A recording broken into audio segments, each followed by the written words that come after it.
All right. All right, everybody. Chris Kocek, my friend. We've become friends. I fell in love with his book, Any Insights Yet? And he spoke to my class last semester, and he's got an awesome presentation to share with us here. And so I don't want to talk any further. We also have a big surprise offer to announce in this presentation, but let me shut up and turn this over to Chris. So welcome, Chris, and come on and teach us Uh, today all we need to know. All right. Well, thanks for having me, guys. I appreciate you guys all joining this morning. We got a lot of material we're going to cover today, and I'm going to be asking you guys lots of questions. Okay. So everybody knows how to use the chat function in Zoom, right? And I got a thumbs up. You guys are all good with chat. Okay. Well, so this is the first thing. I'm a man of my word, and I like to start off with a question. What is your favorite brand? I'd like to see in the chat. What are Put some it of in your the chat and guys' I'll call it favorite out. brands? Okay. What's your favorite brands? Put them in there. I got a Nike, Chipotle, Aerie. I don't know what that is. Pokemon. Hold on a second Let's here. see. Who said airy? Lauren. Lauren, could you tell us a little bit more about, am I saying it right even? Airy? Yeah, so basically, Aerie is one of American Eagle's, I would say, like sub brands. Like it's a separate company from them, but it's owned by American Eagle. And they do more like loungewear and um kind of it feeds a lot into, I would say, like college students as like their target market. Mm. And I would also say it comes at a very affordable price for Mm-hmm. our age group. But yeah. Okay. Very Ella, we interesting. have another student. Ella also put down Aerie, so that must be a good one. Mm-hmm. And Samantha Bush, what is rare? It's a makeup brand by Selena Gomez. Oh, okay. How did you find it? I think just a few years ago, like on social media. Okay. You guys teach me things all the time. Like when I come give talks at college campuses and whatnot, I learn about brands. I remember I was talking with someone somewhere, and they taught me about Starface. You guys familiar with Starface? The acne medication that's like a bunch of stars. We're gonna look at it a little bit today. It's an interesting thing. We got Hoka, Purology. All right, great. You guys are using the chat, and I'm excited about where we're gonna go next. All right, so I'm gonna be asking you guys some more questions as we go forward. So, next question is, what is a brand? Right? What is a brand? Is this a brand? This is a pretty big brand. This is probably the most valuable brand in the world, perhaps, maybe other than Tesla right now, but we won't talk about Tesla. There's too many complications with Tesla right now. But Coca-Cola, what does Coca-Cola sell? You guys want to throw some stuff in the chat? What do they sell? What do you think they sell? What does Coca-Cola sell? Throw it Oh, in the let's chat. see. Throw it in the chat. They sell beverages. Yeah, what else? What do you think? What's your take on this? I want you guys to stretch and flex those mental brand muscles. They sell soda, says Riley Clark. What else? One more. One more. Well, think about Christmas time. What do they do around Christmas time? Mm-hmm. Feelings of love. Coke comes with a smile. Now you're getting to bigger things. Yes, that's right. All of these are correct, by the way. Okay, so I would say on the left-hand side of this, what they sell is carbonated water and high fructose corn syrup, unless you get the Mexican Coke and then it's made with real pure cane sugar. Okay, but on the right side of things, and this is where we start talking about brand, right? What they sell is happiness or unexpected moments of happiness or happiness that people can share with each other, right? So there's this like functional thing that brands or businesses sell. And I would say that what makes a brand really a brand and not just a business is that they go much bigger. They go into a philosophical territory. I always say, maybe Tom will put this on a future quiz, right? But businesses sell products, brands sell ideas. Brands sell an idea of the way the world should be, or the way they think the idealized world should be from their perspective. So Coca-Cola sells happiness. Dove sells real beauty. Kit Kat sells taking a break in your life. Charmin toilet paper sells enjoy the go, a better bathroom experience. It's not just about toilet paper, it's about a whole different level of bathroom experience. Okay, at least that's what they try to sell. All right. So with Coca-Cola, they've got all kinds of activations, right? One of the biggest brands in the world. They've got their polar bears. They've got the names on the bottles. Anybody ever done one of these before? Anybody ever bought a Coke with a name on it for yourself or for somebody else? Okay, that's a very interesting activation that I would say goes beyond traditional advertising. I would call this a form of guerrilla marketing, okay? Because it's at the product packaging level, which is something that many other brands could not do because of the limited edition runs, right? So Coca-Cola has the ability to personalize at scale. This was an amazing activation they did on college campuses. It was called the Friendly Twist. And what they do is that they had these vending machines or these coolers where you could get a Coke out of it, but you couldn't open it unless you locked caps with another Coke from the vending machine, right? And so this would kind of force freshmen on college campuses to at least start a conversation and be like, well, could you help me open this Coke? Right? Because they know that people are intimidated. How many people were intimidated when you guys got started at college? Anybody? Was anybody nervous? Or were you guys all just social butterflies and you're like, I got this. I've been doing this my whole life. No, I mean, when you're in a new environment, you're a little bit timid, a little bit nervous. It's not like kindergarten. And so it's hard. Here's another activation that Coke has done. This one I think came out of Thailand. It was a huggable vending machine, and it said "Hug me." And so obviously with the Coca-Cola branding, but if you hugged the vending machine, different things would come out of the bottom of it. So it wasn't just Coca-Cola. There would be flowers, there would be a sandwich, there would be all different kinds of things. And so vending machines are actually, we'll look at another example later on of activations for vending machines that make for really interesting and PR friendly marketing, right? So I know you guys are talking a lot in class about guerrilla marketing. Is that right? Right? So Yes, it is. so with guerrilla marketing, sometimes does anybody know how much a vending machine costs? Any guesses? You want to put a guess in the chat? Remember, the more you participate, the more door prizes Tom has to offer you. 3,000, 5,000, more? I'll tell you, go higher.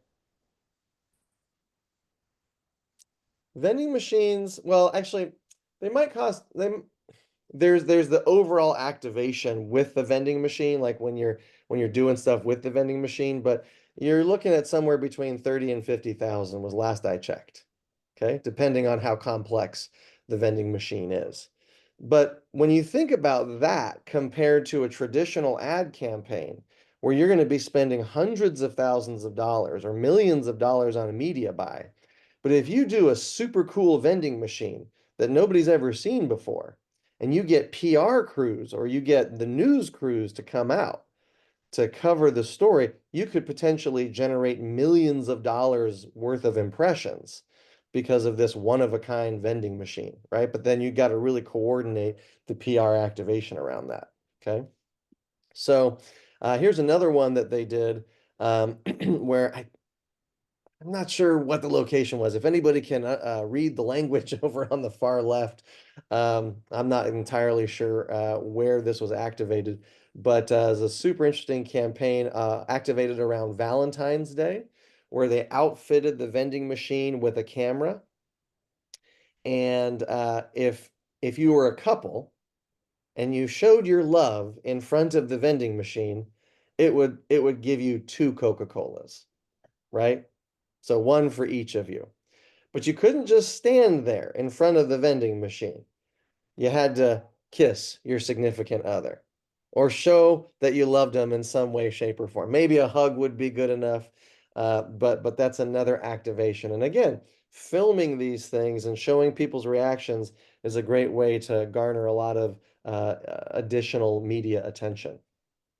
This was an activation that Coke did when they came out with the Mini. Anybody ever had one of those mini Cokes? Right? Or seen those little mini Cokes? That's the only kind that I can drink. Because a regular Coke, by the way, that's like 40, almost 40 grams of sugar, which is like 10 teaspoons of sugar. So the mini is about all I can handle in terms of my sugar intake. But here's a very clever and interesting activation around making everything mini. It's a bit literal, okay, right? But it's kind of fun. They activated this out in high foot traffic areas where a vendor is like sitting down, obviously, inside of a mini booth, and there's like a little mini vending machine, and they strike up a conversation and they record the situations and they put that out on the social media and stuff like that. But Coca-Cola, they have, I mean, one of the things I find fascinating is this line that you see in the bottom right corner, taste the feeling, right? Taste the feeling. How do you taste a feeling?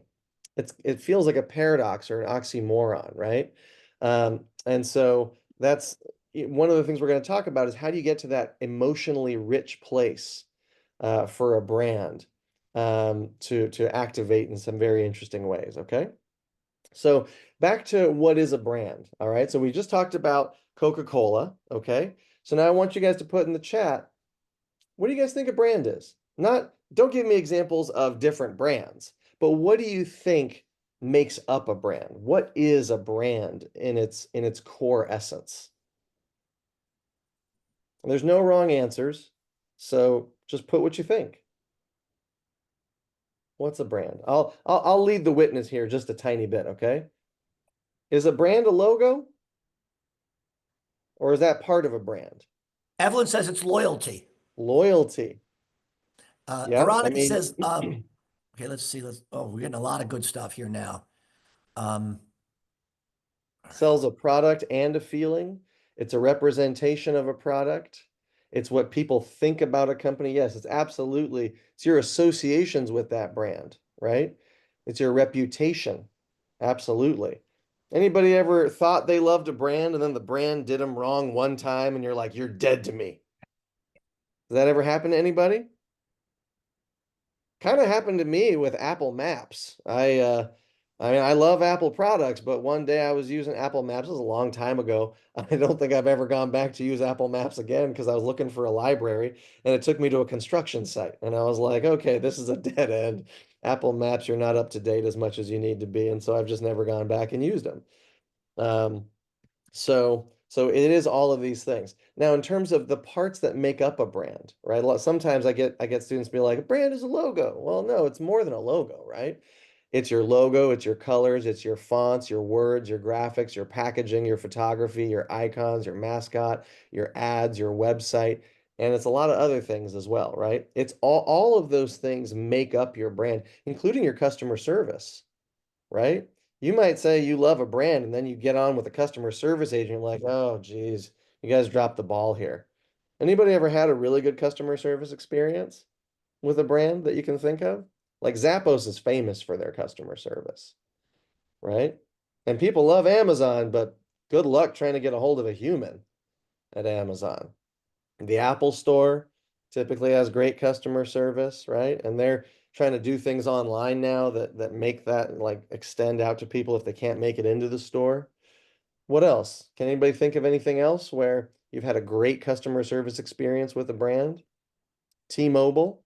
Yep, they push how good they are at customer service. They kind of have to because they don't have some of the advantages of Verizon or AT&T in terms of the cellular network, stuff like that. Anybody else? Anything else come to mind? Chick-fil-A. Great customer service at Chick-fil-A. Yep. They want to take good care of their customers. They know that the best customer is a happy customer, and a valuable customer is somebody who comes back again and again and again and again. So if you treat them well, they'll come back. Trader Joe's. Wawa, our local chain Wawa. I don't think you got it down there in Texas. We don't have Wawa here. There's a competitor of 7-Eleven. Okay. All Target's right. another one, Starbucks. Excellent. Tom, if there's a way, I don't know how we can, I want to save the chat if it's possible to export the chat later on, but I think there is a way. I think okay, there's a way to do that. awesome. After Maybe this is one, over, after this is over, there is a way for the chat gets saved. if one of the students wants to take massive initiative and go to Chat GPT or somewhere and be like, how do you export the chat from Zoom? Or maybe Zoom tells you how to do that and send it over to Professor Tom. I'm sure he'd be ever grateful, as would I. All right. So I do like this definition from Marty Neumeier. He's a great author, great writer. He's got this definition that says a brand is a person's gut feeling about a product, service, or organization, right? It's what you feel in your gut about them. Now, if you ask someone, what do you love about this brand? They'll come up with reasons because you're kind of forcing them to. Some of those reasons will be rational, some of them will be emotional, but it's that gut feeling. I also like Jeff Bezos's definition. Your brand is what other people say when you're not in the room, right? So a lot of times marketers are trying to get an understanding of what people think about them, whether they share them with other people or they like them. But then the real test is what they say about you on Reddit or what they think about you when you're not asking them these marketing research questions. So real quick, what's your personal brand? This is a little bit of a sidebar because one of the things I want to talk to you guys about, which you might be interested in, is how to get a job in advertising, right? So one of the things you have to think about, how many people, just show of hands, how many people want to get a job in advertising? Marketing too. I mean, of Marketing, course, marketing or marketing and advertising? advertising, both of them. Okay. I hope so, because if you're in Tom's class, then you're in the right place. If you're here to get, if you want to go into engineering, this might not be the place for you, but it might be. It might be. So, thinking about what is your personal brand, it's a critical question that you have to answer. And again, I'm not saying that you have to be a celebrity, okay? But what each of these people has done is that they've carved out their personal brand, right? I always say, like with Lady Gaga, if anybody shows up in a meat dress at an awards show, they're going to be like, Lady Gaga already did that. You're just a copycat brand, right? So you've got to find out what is unique to you. And you have to figure out and identify your personal brand if you're going to stand out in this crowded job market, right? So I'm going to just tell you real quick 3 things for how to get a job in advertising, okay? Real quick, 3 things. Maybe you'll find them valuable. The first thing is you got to show your work. All right. How many people have a blog or a Medium or some kind of website where they're actually showing their work? Anybody? Show of hands, anybody? Or in the chat? All right, so LinkedIn, that's a good source. Oh, Tom, you're muted. I was just saying, yeah, LinkedIn was mentioned. LinkedIn, Riley put 2 carrots up top. I'm not sure what site that It's is. What's that? LinkedIn. She agrees with LinkedIn. The comment Oh, above. that's a symbol to say what that person said. Oh, Yep. okay. All right. I hadn't seen that Instagram. before. Instagram. Instagram does count to a certain extent. It's a very visual site, right? So it's usually like for pictures and videos, but yes, it does count to some degree. So one of the things you guys got to be able to do is show your work. There's a great book, Handshake. handshake. That's the job boards for college students that we use here. Okay, gotcha. Those are all good. So you got to show your work. You got to put yourself out there. You got to let people know, how do you solve problems? What's your perspective on the world? You are a unique individual. Each one of you has a different way of looking at things, and you got to be able to let other people know about that, because a resume is just a one-sided or double-sided piece of paper. And a lot of resumes go into a slush pile. But if you're talking to someone and you say, "Oh yeah, you want to know more about me? Go check out my website." Right? You'll see I love photography. I love making cat videos. I love, this, that, and the other. And then they're going to get to know you a little bit more. The second thing is, got to build relationships. And it is never too early to start building relationships. If I could go back and give myself some advice, it would be everybody that you met along the way, Chris, you should have saved their card or their contact information, especially if you liked them, you thought they were doing cool things. But when I was younger, I was just like, I'm just doing my own thing. Nice to meet you. See you later. All right. So build relationships and keep those relationships close. And then the third thing I'd recommend is get an internship. It doesn't have to be at an ad agency. It could be anywhere. as long as you're doing something that relates to where it is you want to go. So maybe there's a pizza shop or there's a clothing store or somewhere else, and you say, look, I notice your social media could use some optimization. Don't say that their social media sucks. Just tell them that it needs some optimization and that you're a student who specializes in that, and you've put together a 3-month plan for how to make their social media go from X to Y, right? Who's going to say no to that? Who's going to say, no, sorry, we don't want your help. Thank you very much, right? They're going to see that you're taking the initiative. You didn't just show up and say, hey, can I help you with your social media? That's vague, right? But if you say, I have mapped out a 3-month roadmap for you, and here's what it looks like, and I'd love to help you implement that, that's turnkey service. That's something that most people are not going to say no to. All right. So Tom mentioned a little special thing. We'll come back to this at the very end, but you know, I've been noticing when I've talked to a lot of college students over the past however many years, whenever I talk about getting a job, that's when most people are like, oh, tell me more, lean in. And so I was like, and then I would get all these questions from students afterward.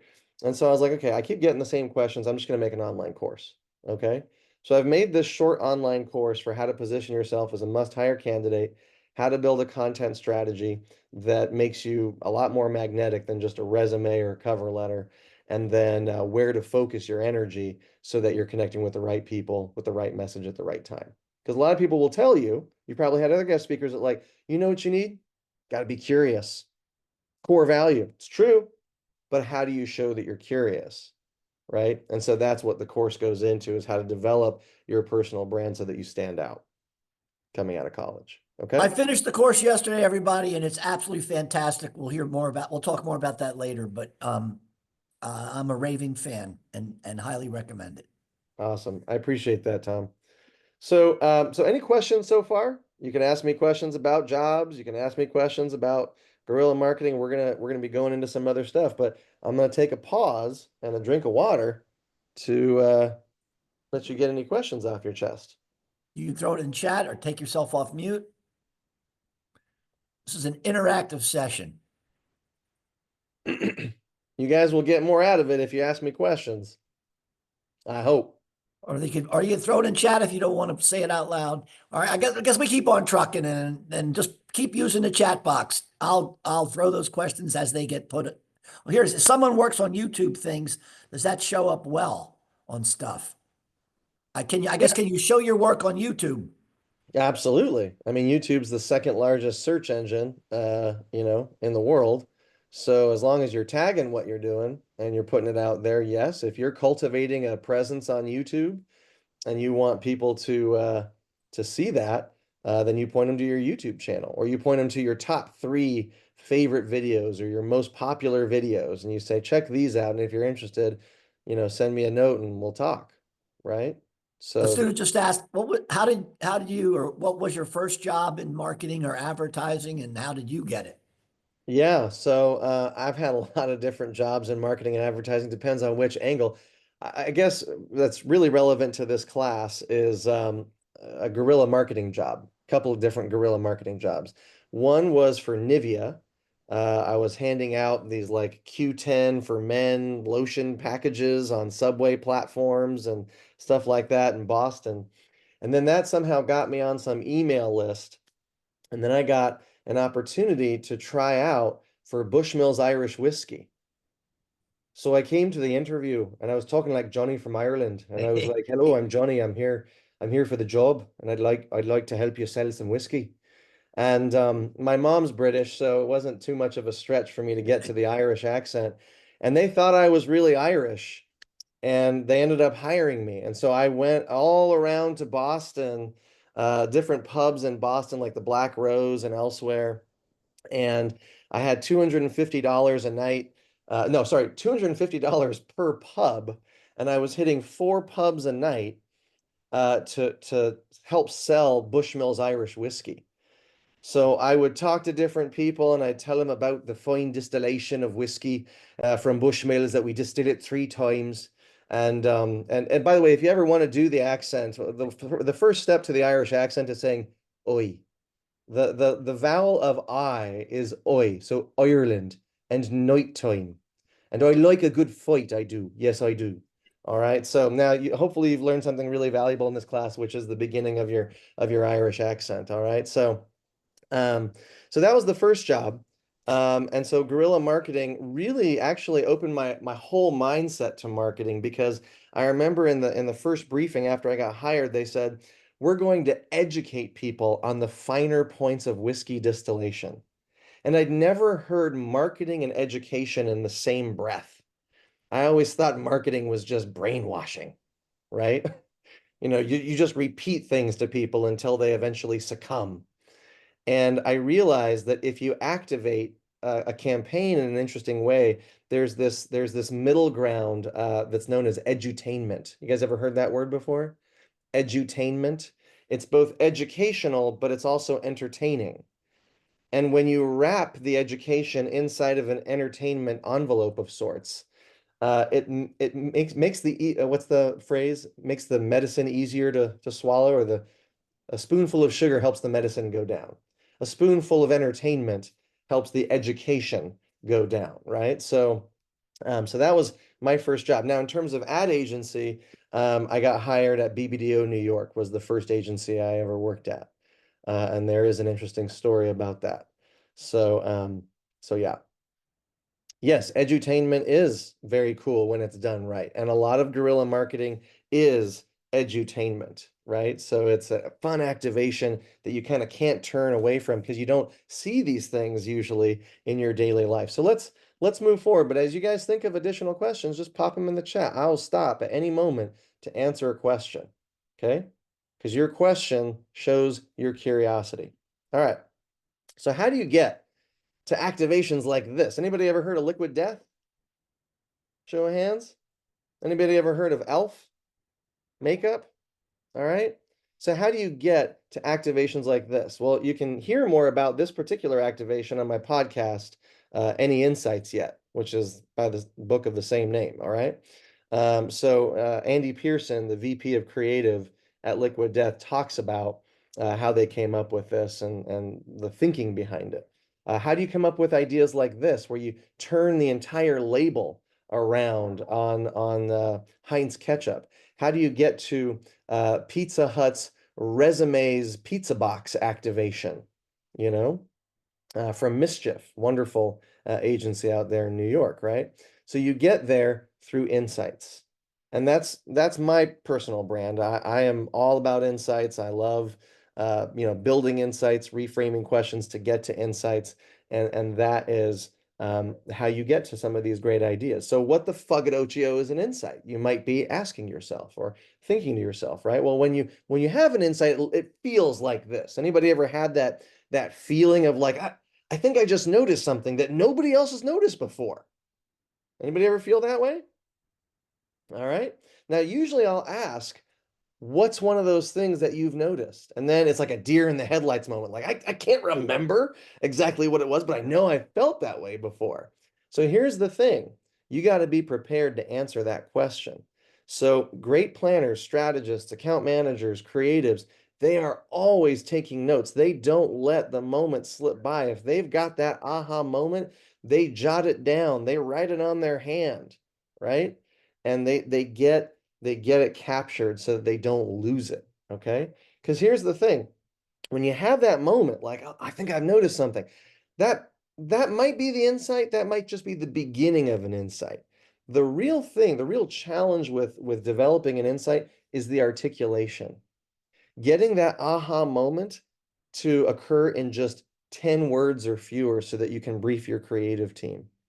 That's where it gets tricky. And when you work on that and you do that, you can end up looking like this, right? 6 months of trying to articulate it, and you look crazy, all right? Like you've lost your mind, all right? And eventually you show up to the briefing, you're like, I've got the insight. And then people might be like, that's not an insight. Okay. So we'll talk about, what an insight is and what it's not. Okay. So an insight, it's not a data point. It's not a trend. It's not a human truth. It's not a personal observation. And it's certainly not a headline or a tagline. But a lot of people will be like, hey, I've got an insight. 70% of customers think X. And you're like, John, I'm sorry, but that's not an insight. That's just a data point, right? No offense, John, but it's just a data point. So let's call an insight what it really is. Okay, so my definition of an insight is it's a constellation. It's all of these things coming together to create something bigger than just one individual thing, right? So has anybody ever seen a constellation before? You guys all seen a constellation?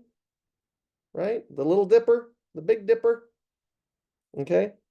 So it's when those things come together. But when you're a little kid and you look up at the night sky, you see a lot of stars. And then someone says, see that star, that star, that star, that star. Those all connect to make this particular constellation. And navigators from, many years ago, they would follow the stars. They would look at constellations and they would use that to help them navigate. So an insight's is like a constellation that'll help you navigate your brand to a much better, more powerful place, right?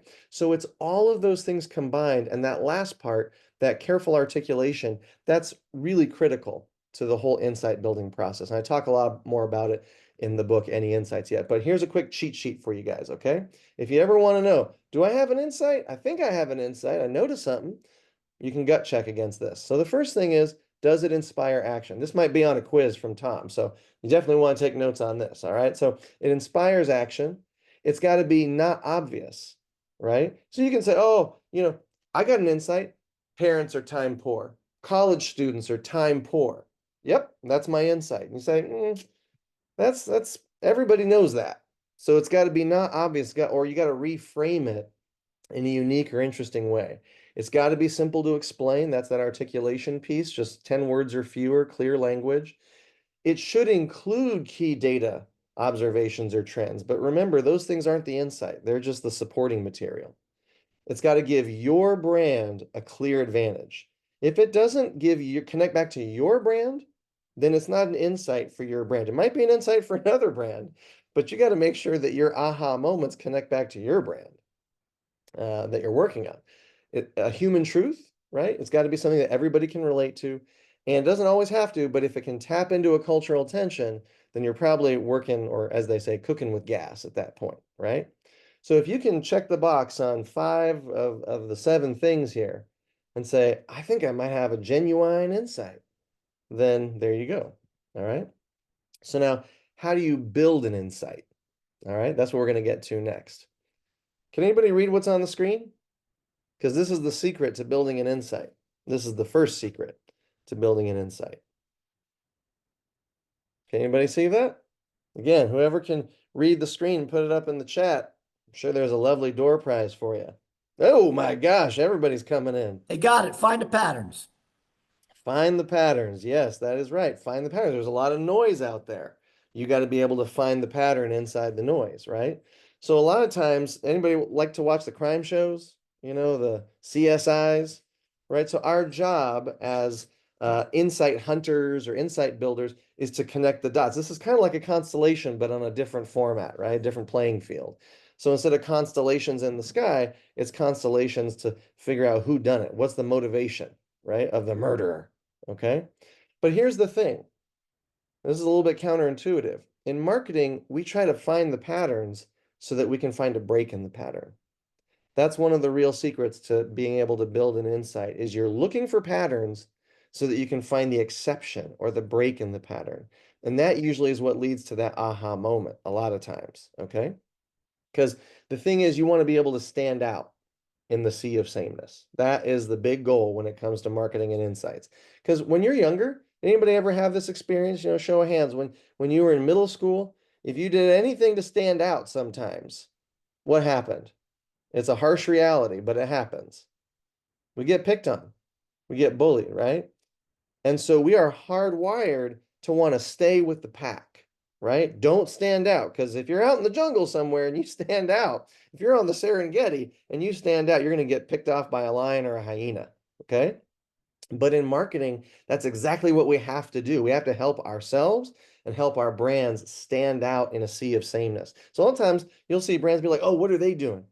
Well, it doesn't matter what they're doing.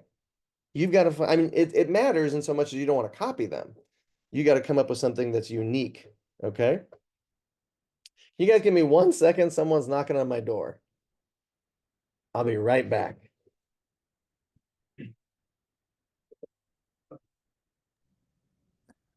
My wife is saving the day. All right, all right. Someone's here to trim our trees. All right. So so here's the thing. Here's a like quick summary slide, guys. You're looking for patterns and anti-patterns, or the break in the patterns. That helps lead you to those insights or those aha moments, which then gives you new ideas, or your creative team new ideas, which then leads to new content, campaigns, and innovations. Does that make sense? Right? That's the power of insights. That's why we go after insights. Now, there are three different kinds of insights, in my personal opinion. Okay. The first is category insights, where you create a new category. All right. And that's brands like Uber, Netflix, Airbnb. These are brands that came along and shook up the category, right? So before Airbnb, you just stayed at hotels. And Airbnb came along, is like, no, there's a whole new way to stay, right? Before Netflix, there were video rental stores. Netflix was like, no, we're not going to do brick and mortar. All right, we're going to send you your DVDs in the mail from a centralized distribution source. All right. And then Uber and Lyft and those kinds of things, same thing. You know, nobody gets a taxi anymore practically, do they? When was the last time you guys got a taxi in New York City? Right? Anybody? Sad. I miss the yellow cabs. All right. But Airbnb, right? They come up with these activations beyond their television spots. This is, to me, a form of guerrilla marketing, right? Because they're coming up with these iconic places to stay. So if you want to stay in the house from Up, from Pixar, you can do that, right? So again, at the product level itself, so they're teaming up. You could stay at the Ferrari Museum. You could stay in all these different places, or the X-Men school, right? So there are these like locations in the Airbnb world where you can stay in these iconic locations. The second type of insight is brand insights, where you reframe an existing category. So you're not creating a new category, you're taking a category that exists and you're reframing it so that you are the primary beneficiary, right? And brands that do that have done that very well. We talked about Liquid Death. They reframed water, right? So there's all these water brands, and Liquid Death comes in and is like, we're going to blow up the water category and do it totally differently. Dove, they're still in the beauty category, but they've created this whole platform and tent around conversations for real beauty. Tesla and electric cars, right? Starface, I mentioned Starface before. This is the example of Starface. You guys seen this before? You guys seen these little stars? People put them on their faces. It's acne medication. That's all it is. And when I was younger, if you got a zit or a pimple, it would be like, oh, the shame. You would like hide your face and try to get like a skin tone colored thing to put on so nobody would notice. And Starface is like, look, it's just authentic, right? Like people are going to have acne, but why not turn it into a fashion accessory? All right. Instead of something shameful. And that's a big generational shift. Like your guys' generation, as so many people on TikTok and on social media, it's like, I'm going to just do what I do and I'm still going to be a star, right? So the third kind of insight is campaign insights, all right? Anybody ever heard of Snickers before? Had a Snickers in the past week? All right, so we're going to dive a little bit deeper onto campaign insights, and we're going to look at a whole bunch of examples of guerrilla marketing activations that are tied to bigger campaign insights. So sometimes an insight can begin with a human truth. When you're hungry or low on energy, this is one of those boring human truths, though. You got to reframe that truth, okay?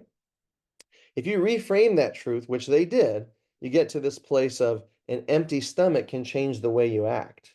Now, that's a very different place to start from. And in fact, one of the challenges for Snickers being a global brand was that when you're hungry or low on energy, that framing actually led Snickers to be perceived in certain markets as an energy bar. So in like Mexico, Russia, I believe Brazil, they talk about it on Fergus O'Carroll's strategy showcase, Tom. And they talk about how in some countries, Snickers was perceived as an energy bar. And they're like, we're trying to change some perceptions here. And so, because we can't compete against the energy bar. So, but this idea of an empty stomach can change the way you act, that gets you to a totally different place because you start thinking to yourself, well, how do I act when I'm hungry? There are different states of hunger. Wouldn't you guys agree? Anybody ever get testy when they get hungry? Or cranky? Or snippy? Or hangry. This word didn't exist 30 years ago. All right. And so that was like a big aha moment for them. Okay. And so they had campaign iteration number 1, you're not you when you're hungry. Campaign iteration number 2, you make mistakes when you're hungry. Campaign iteration number 3, from hangry to unfiltered. We're going to look at some examples right now of how Snickers activated around just this idea of being hungry or hangry. And so one of the things I always try to challenge students and marketing professionals with is, how do you get to one word strategy? That is the challenge, right? A lot of people, they'll just do a big brain dump and say, oh, it's all these things. You say, well, can you get it down to one sentence? Okay, I can get it down to one sentence. Can you get it down to one word? Now you are a strategist. If you can do that, that's Jedi level strategy. Okay. So have you guys all seen the ad from with Betty White in it? Okay, but I'm not going to show this ad, but you can access it on YouTube. All right. But here's that activation, that guerrilla marketing activation, where they went around the streets of New York and elsewhere, and they highlighted things where things just like didn't make sense. Like, why would you have a lock behind a door handle? And they said, you make mistakes when you're hungry, right? Same thing over here. This is for digital purposes, but oh dear, it's hard to spell when you're hungry. If you keep making typing mistakes, grab yourself a Snickers fast, right? So they put these stickers and these digital ads that basically say you make mistakes when you're hungry, okay? They also updated their packaging for a limited time, where they showed these different ways, these different words associated with being hungry: spacey, loopy, grouchy, impatient, snippy, etc. Right? They created this thing called the Hunger Rhythm algorithm, which again, just for sake of time, because we got a lot of other activations I want to show you guys, look up Hunger Rhythm on Snickers on YouTube at some point, okay? Or Tom, I'll send you the links. You can send that out after class, okay?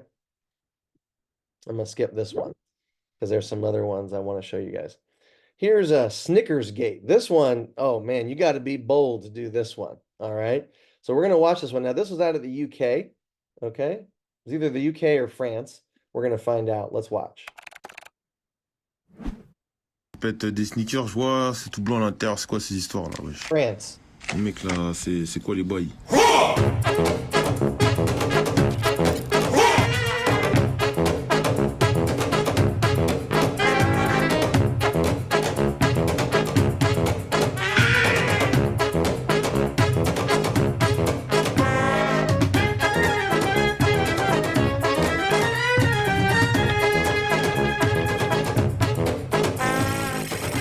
Cela fait presque 10 ans qu'on signe nos campagnes sneakers par T'es pas toi quand t'as faim. Donc nous avons juste décidé de pousser la rhétorique à l'extrême en imaginant les conséquences de la faim sur nos propres équipes de production. Et on a décidé exceptionnellement et délibérément de remplacer des barres sneakers par des bounties sans changer l'emballage. Et on a juste laissé les consommateurs réagir.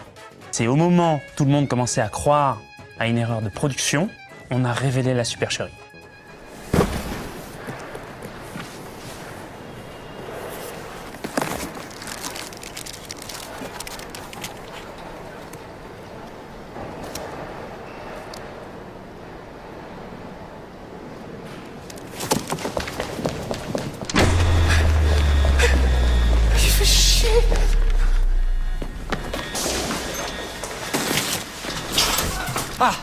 Hey, comment ça va, man? Patrick, prends un sneakers. Un vrai. T'es complètement à l'ouest quand t'as faim, Patrick. Ça va mieux? At Snickers, we're not us when we're hungry.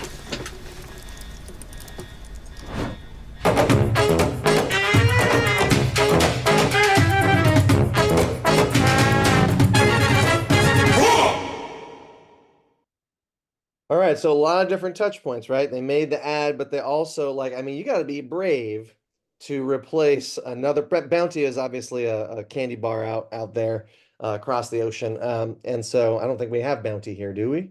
Bounty is a paper towel brand here in the States, but it's a candy brand elsewhere. And so replacing your own brand with something else for a limited period of time to get people to react, That's a big, bold move, right?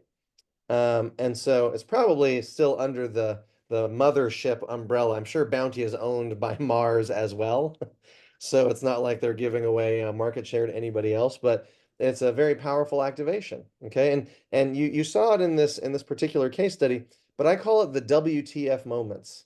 When you're doing research or you're coming up with an idea, if it makes you say, what the fuck, then you should probably pursue it. You should look into it a little bit deeper, especially if it's a data point that makes you say WTF, all right? So there's another campaign that they activated around the Hungry Skies. Again, I won't show you the ad right now, but there is an ad associated or a set of ads associated with it, because when do people get really angry or crazy? When they're flying. You guys have all seen the stories about that, right? Or seen videos of people flipping out on airplanes. I don't mean airplanes that are flipping around, that's terrible, but I'm talking about when people get angry on airplanes because of some perceived slight or customer service issue. So they said, well, this is a perfect place for us to tell some stories about people getting hungry or hangry. And they probably also one of the business goals of this campaign was probably to get Snickers placed in the vending cart options, right? Does that make sense? So there's a real business goal for them to activate around the Hungry Skies. All right, so let's talk about the secrets to great guerrilla marketing for a second. It really comes down to communications planning and thinking about these 4 questions. Okay, who's our target audience? Okay, what is it that we know about them, and what is it that we want to say to them? Where do we want to connect with them, and when is the best place to connect with them? If you can get those 4 questions answered and answered really well, you can come up with some of the campaigns we're about to look at. Okay. I love this campaign. I'm not going to reveal who's behind it, or maybe they'll reveal in the very beginning of the case study. We'll see. Okay. Let's take a look.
DNT, they know drama, right? So you got to have the who, right? Who are we trying to reach with this ad, right? And it's not just the people in Belgium, of course, it's other people as well. What do we know about them? What is it that we're also trying to say? We want to say we know drama. There's a lot of ways to say we know drama, right? There's a lot of ways that you can activate that. But with guerrilla marketing, you can take it to a whole new activation level. That's not just a print ad. That's not just a billboard. That's not something that's at arm's length and out there, but it's an experience that people are going to remember, right? Not just those who were in the little town square that push the button, but then the people who watch it, they say, oh, that's clever. That's a clever way to bring to life the idea of, we know drama. Does that make sense to everybody? Okay, so sometimes you got to just put a button in the middle of a square and see that, okay? But there are some other less video-centric ways of activating guerrilla marketing, right? So if you're Mr. Clean, everybody know the Mr. Clean brand? Okay, so Mr. Clean, Mr. Baldy there, squeaky clean, top of his head. So, great way in just one little activation there to remind people about Mr. Clean. Got this dirty crosswalk, and here's Mr. Clean activating on that crosswalk. Crosswalks are a favorite for marketers in terms of guerrilla activations, okay? So McDonald's and the French fries, using the crosswalk in an interesting and creative way that way, okay? McDonald's has also done some interesting things you've probably seen all around New York, right? You got the little steam vents, and sometimes it'll be, what is it, just like an orange cone or something like that. And they say, well, hey, let's take advantage of that steam and make a wrap of sorts with a big old cup of coffee, okay? The problem is the steam that comes out of those vents is not very good smelling. I lived in New York for a while, worked at BBDO, and it doesn't smell like a cup of coffee, let me tell you. All right. Another activation from McDonald's in the coffee way is using a lamp post, right? Attaching a big old coffee pot on the edge of the lamp post, and then making it look like it's pouring into a coffee cup, right? So another interesting activation using the existing materials of the space, right? So here's another way to go around to talk about coffee. This was a Brazilian coffee brand that decided to activate right around a Starbucks. Starbucks did not take kindly to this idea, but they wrapped these trash cans with a little stir stick, or a very big stir stick, inside the trash can with the line, "Coffee tastes like crap? Well, Brazil's best is right over this way." All right, so using location can be is a very powerful thing. That's the where part of what we were just talking about, right? You guys may have seen some interesting bus takeovers, right? So here's an interesting one from Caribou Coffee, where they transformed a bus stop into a toaster oven. So the people who are waiting for the bus, it actually was a heated bus stop. So they retrofitted the bus stop to be warm for people who are waiting in the snow and it's cold, maybe in New York or Boston or somewhere. And at the same time, makes for a great picture, doesn't it? Right? Because that's one of the things also about guerrilla marketing. Everybody is a marketer. Every single one of you guys is a marketer. Every time you take out your phone and you take a picture and you post things to social media. So what more and more brands are always trying to figure out is, how do we make the experience remarkable? How do we make it Instagram worthy? How do we get people to say, I've never seen something like that before. I got to share that on my social media because it gives me social currency, while at the same time spreading the word on behalf of the brand. Does that make sense? I want to pause for a second and see if you guys have ever seen any interesting guerrilla marketing activations like this, whether it's on a bus stop, or it's a bus on the side of a bus itself, or it's at an event. Does anything come to mind for you guys? Put it in the chat if you have it. It's okay if you haven't, but keep your eyes out because they're happening all the time. Okay. Louis Vuitton in New York City. Louis Vuitton. I'm gonna have to write that down, see what they did there. Can you tell us a little bit more about it, Sarah? Over the holidays, basically they like decorated their entire building to look like one of their like iconic suitcases with like the logo all over it. And I feel like every time I know someone that went to New York City, they took a photo of that and posted it somewhere. So it definitely put their name out there. Game of Thrones marketing campaign around New York City. Love Hurts at the Super Bowl. There's two other students threw those in there. What was the Love Hurts one? I didn't see that. That's an activation with Nike. He's a Nike athlete now, or a Jordan athlete. And yeah, there's a whole campaign, Love, Hurts. His sweatshirt sold out immediately. Okay. All right. Excellent. These are great examples. If you guys think of any more, feel free to put them in the chat. Okay. Here's another one from Kit Kat, right? Turning a bench into an unwrapped Kit Kat bar, right? Because what do? You sit on a bench, you're taking a break, right? And that goes back to that one word strategy. For Kit Kat, it's about breaks, taking a break, or a phrase, right? Take a break. Data can be a pretty powerful way to activate, a message. So here's an interesting one from ACE Scholarships, where they took a school bus and put the back half with a pretty powerful data point. 75% of all inmates are high school dropouts, right? Now that's gonna make you stop. Not only do you have a two-tone school bus, but then that stat is gonna really probably make you stop and think and go Google or search ascholarships.org, right? And that's the goal. You're just trying to have something that has stopping power. Okay. So again, you could have a data point on a billboard. Is that going to be as dramatic as putting it on a bus and painting it or having two different colors? Probably not, right? So using the materials around. LL Bean has the Bootmobile. I wrote about this in one of the light bulb newsletters, which is one of my things that I do. I write the light bulb newsletter every week, and I featured this one, and it's a giant boot that drives around the country, and they give out swag, and they have all kinds of fun with it, and it's a pretty amazing piece of engineering, I guess, right? You guys have probably seen like the Red Bull minis that go around, and they've got the Red Bull on the back. That's beginner level stuff. The Wienermobile. The Wienermobile, that's probably where this is a little bit closer to, right? Is like, this is a very unique creation, and it gets a lot of talk value, a lot of pictures taken up about it.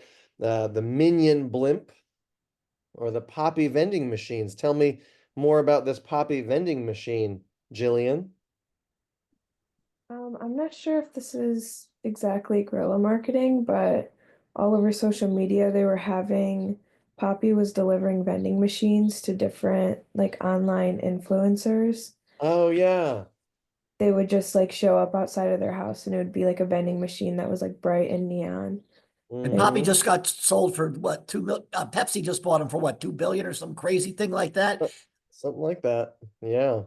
Good day for the founders of Poppy. It's a great story, that Poppy story. Yep. So there's, that's a good example. I know there was a lot of chatter around the vending machines. I don't know if there was like blowback, if it was all positively received, but again, that's the thing in social media. The general goal is not necessarily love from everybody.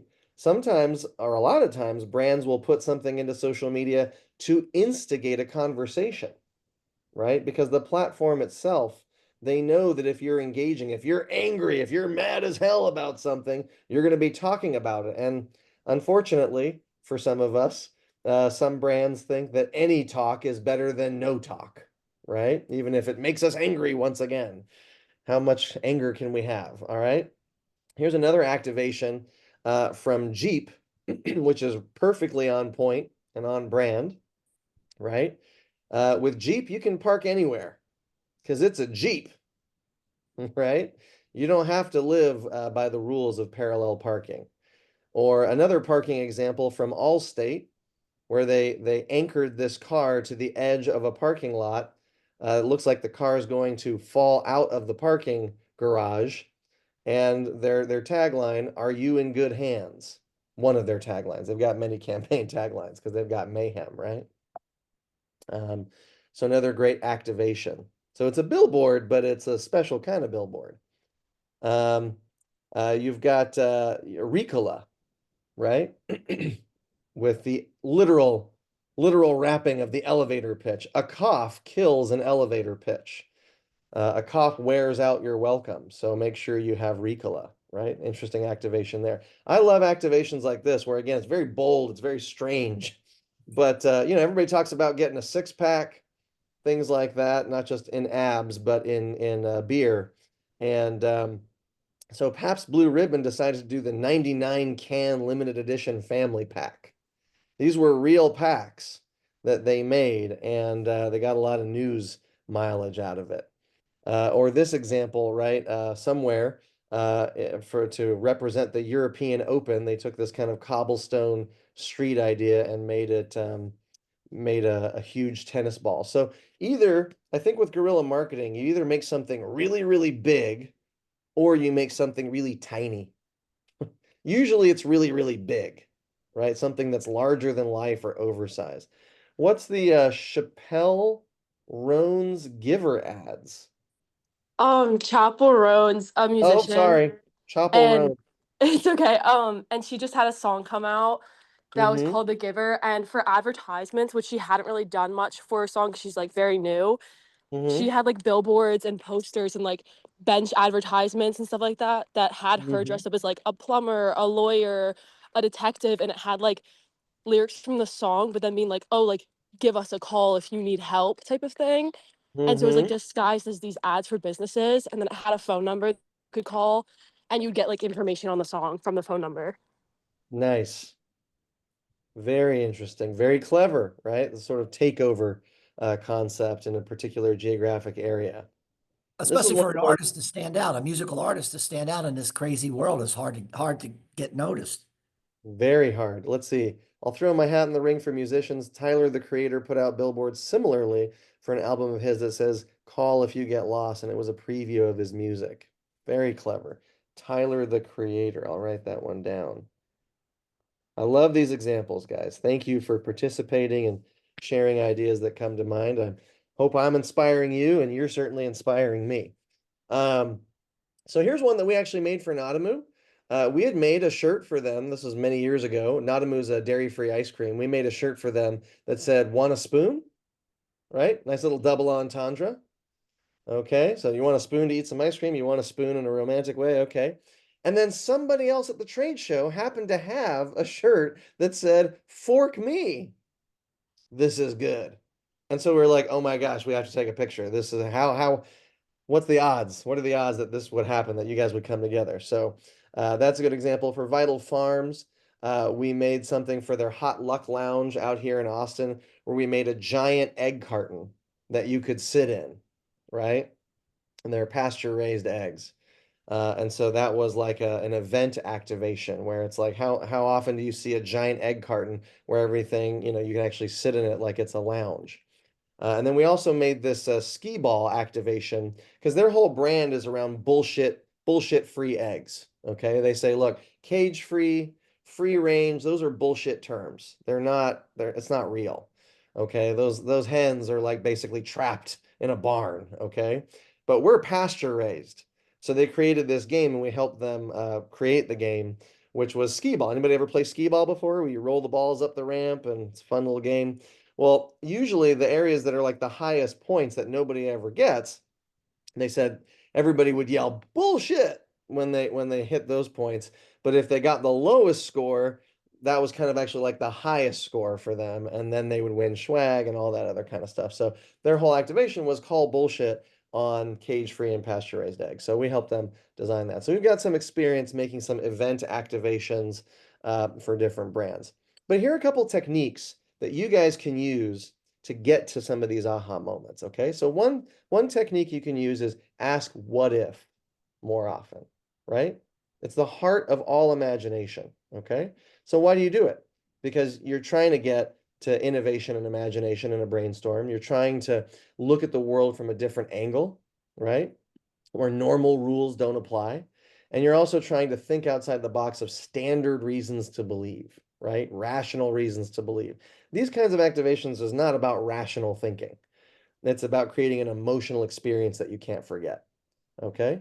So here's a great question that Reese has asked. What if you could trade in your unwanted candy for your favorite candy, which they assume would be Reese's, right?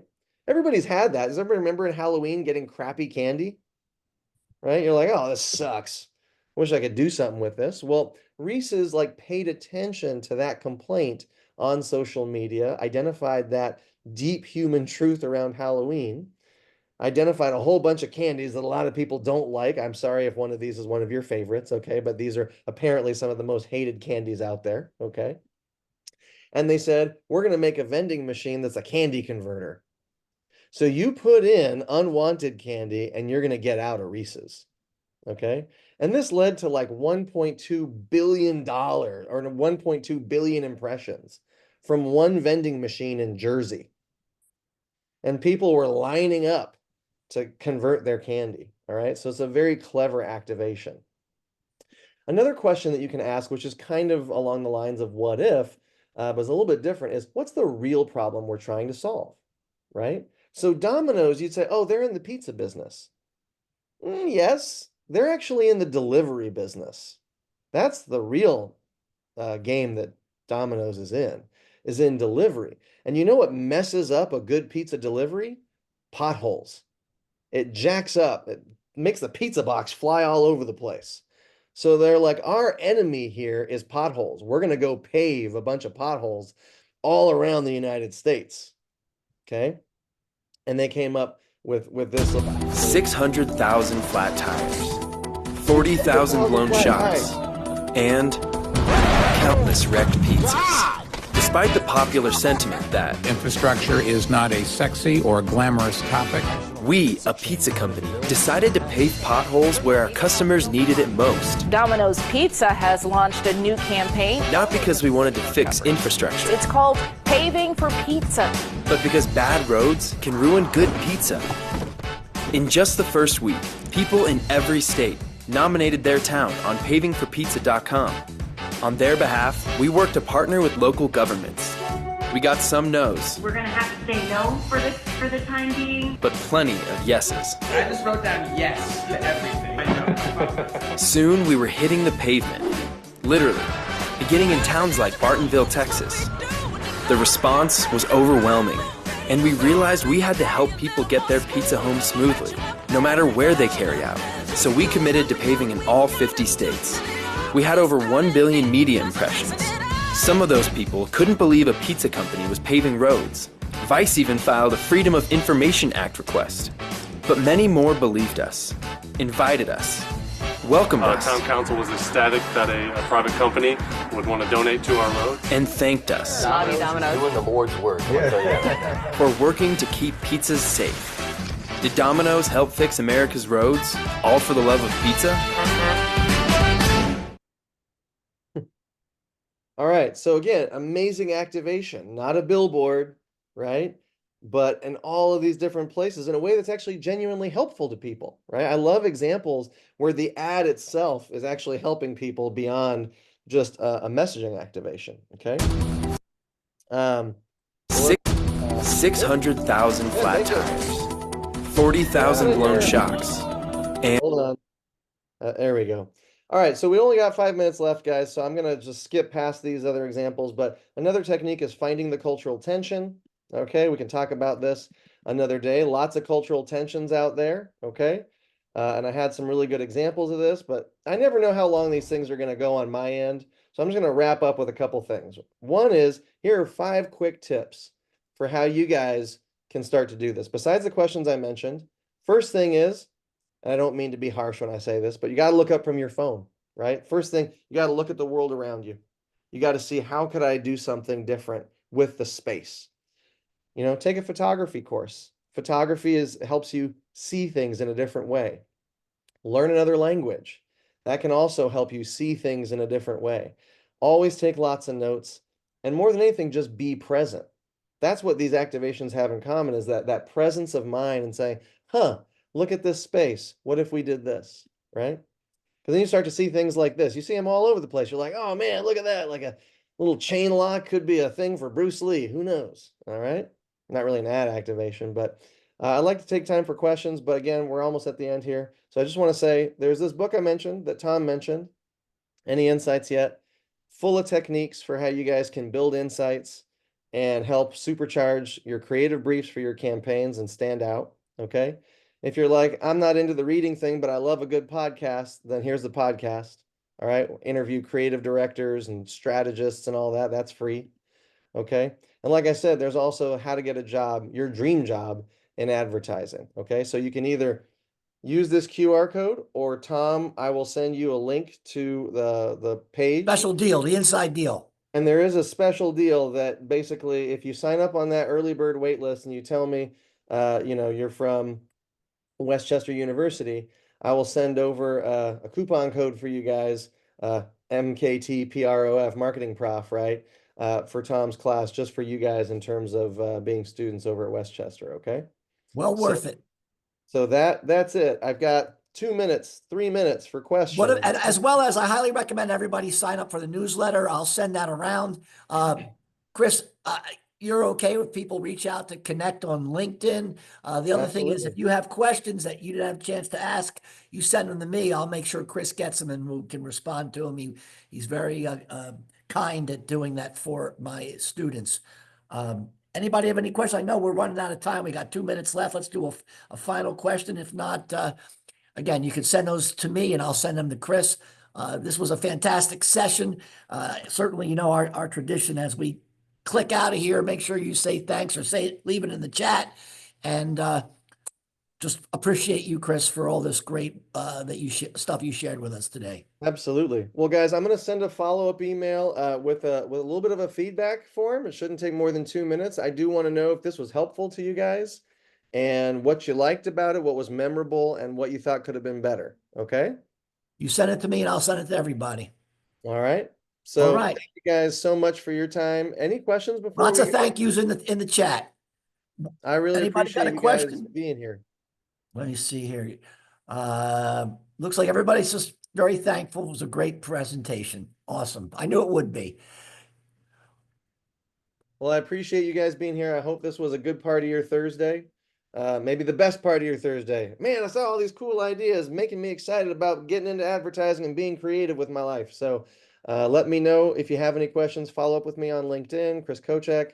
I'll send a note to Tom. You guys can get access to all kinds of goodies. And I look forward to talking with you guys soon. All right. All right. And then one of the students did give me a way to save the chat. So we're going to do that next after we log out of here. Awesome. Well done. All right. All right, everybody. Thank you. Thank you, Chris. And thank you guys so much. Appreciate your time. All right. Take care. Thanks, everybody.